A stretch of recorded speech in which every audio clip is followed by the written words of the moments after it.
चलिए अब आगे बढ़ते हैं और हमारे साथ दो और मेहमान हैं, ऋषि नथानी जी। अब कमोडिटी एफपीआईज की बात कर लेते हैं। कमोडिटी एफपीआईज को लाने को लेकर पूरी तैयारी चल रही है। अब तक किस तरह के रिस्पांस है? ऑलरेडी यहाँ पे रजिस्टर्ड है, 10 से 11 हजार के आसपास रजिस्टर्ड है। क्या कुछ रिस्पांस आप लोगों को मिल रहा है इस तरह के? यशु मोहन जी, रिस्पांस तो अच्छा मिल रहा है। अभी काफी इंक्वायरीज हैं और जब से कल सेबी का सर्कुलर आया है फाइनल, तो अब आगे चल के हम सबसे कोऑर्डिनेट करेंगे, बात करेंगे और हम तो आशा ये करेंगे कि जल्द से जल्द ये जो एफपीआईज हैं इनको हमारे प्लेटफॉर्म पे ऑनबोर्ड किया जा सके। अब किस तरह के कॉन्ट्रैक्ट में वो लोग कर पाएंगे? मेरे हिसाब से वो इंडेक्स में कर पाएंगे क्योंकि कैश सेटलमेंट वहीं पे होगा, और क्रूड और एनजी, इसके अलावा भी कुछ और कॉन्ट्रैक्ट है जहां पर उनकी एंट्री हो पाएगी, नथानी जी?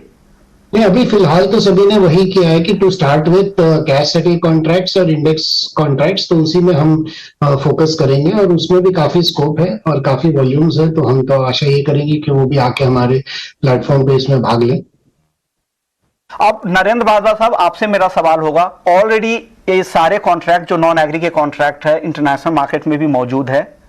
यहां कुछ अलग नहीं होगा, इक्विटी मार्केट की तरह नहीं है कि यहां की ग्रोथ स्टोरी अलग होगी, वहां की ग्रोथ स्टोरी अलग होगी। तो ऐसा क्या खास होगा एमसीएक्स के कॉन्ट्रैक्ट में या नॉन एग्री के किसी कॉन्ट्रैक्ट में जो यहां उन्हें मिलेगा? धन्यवाद यशु मोहन जी।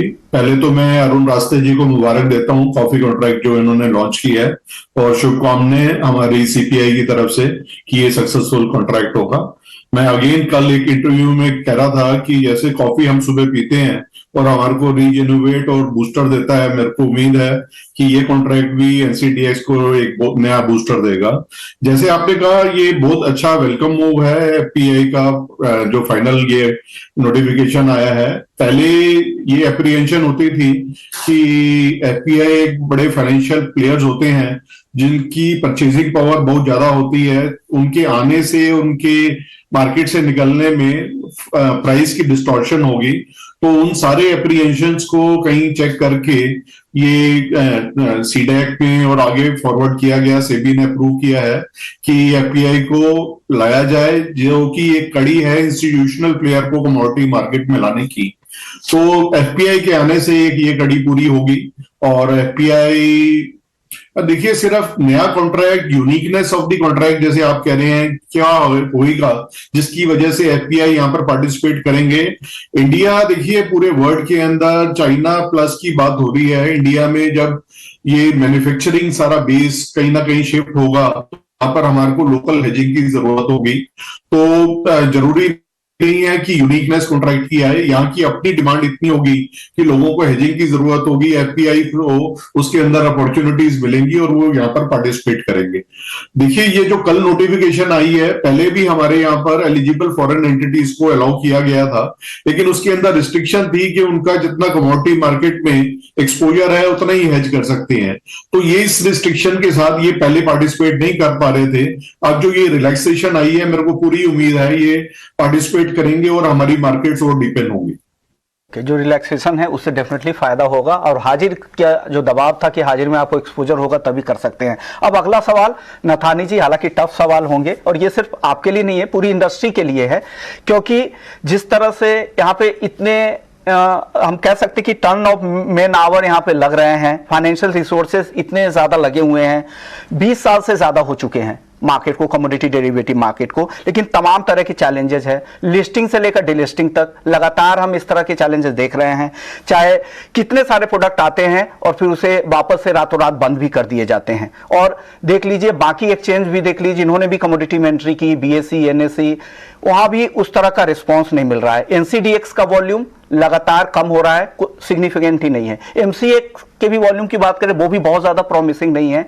इतने चैलेंजेस में कैसे इस बाजार को एफिशिएंट और एक ग्लोबल लेवल का, जिसे हम बोल रहे हैं कि प्राइस सेटर बनाएंगे, एफपीआईज के आने के बाद आपको लग रहा है ये सब हो पाएगा, और क्या कुछ करने की जरूरत है?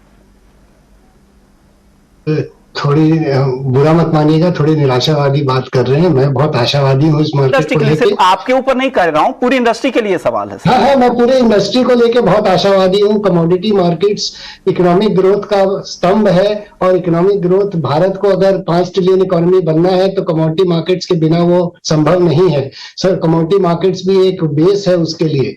तो जहां तक आप कहते हैं कि मार्केट्स में ग्रोथ नहीं है, मैं नहीं मानूंगा, क्योंकि यदि आप देखें पिछले वर्ष के बनिस्बत या पिछले कई वर्ष के बनिस्बत हमारा जो फ्यूचर्स वॉल्यूम है वो शायद स्टैग्नेंट होगा, बट हमारे ऑप्शंस वॉल्यूम में आपने जो एक्सप्लोजन देखा है, last to last year 900 crore करीब था, पिछले साल 8,000 करोड़ करीब था डेली टर्नओवर, इस साल ऑलरेडी 25,000 करोड़ के ऊपर चल रहा है। तो आप यदि देखें ग्रोथ, तो इस मार्केट में बहुत ग्रोथ है, और जब और नए पार्टिसिपेंट्स आते हैं, नए प्रोडक्ट्स आते हैं, तो हर चीज से एक इंक्रीमेंटल ग्रोथ होता है। रातों रात कोई भी इंस्टीट्यूशन नहीं बनता है।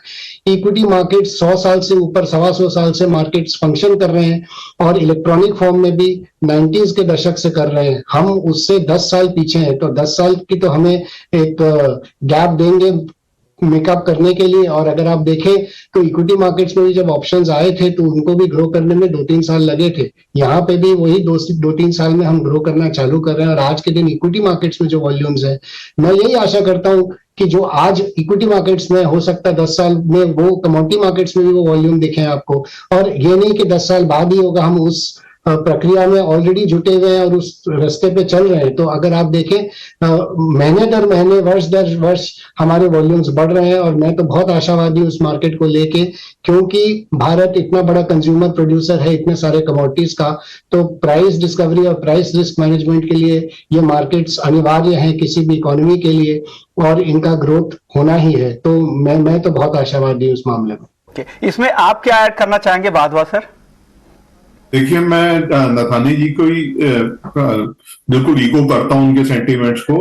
एक स्टडी, जैसे अभी कोविड से पहले हम 5 ट्रिलियन की बात कर रहे थे, मैं उन्हीं की बात को करता हूं। मैकेंजी की स्टडी है कि 40% of this 5 trillion will come from the commodity sphere.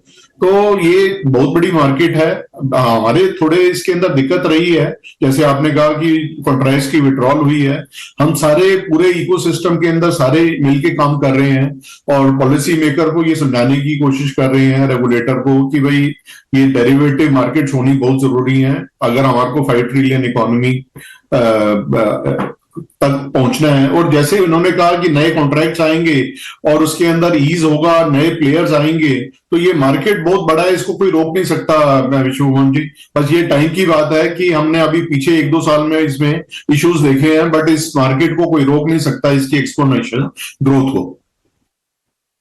उम्मीद करते हैं कि ऐसा हो जैसा आप लोग चाह रहे हैं, ताकि सभी पूरी इंडस्ट्री को इसका फायदा होगा, क्योंकि भारत जैसे मार्केट के लिए कमोडिटी डेरिवेटिव मार्केट का होना काफी जरूरी है। शुक्रिया नथानी जी आपका, वाधवा जी आपका, आप लोगों ने वक्त निकाला। आप जाते जाते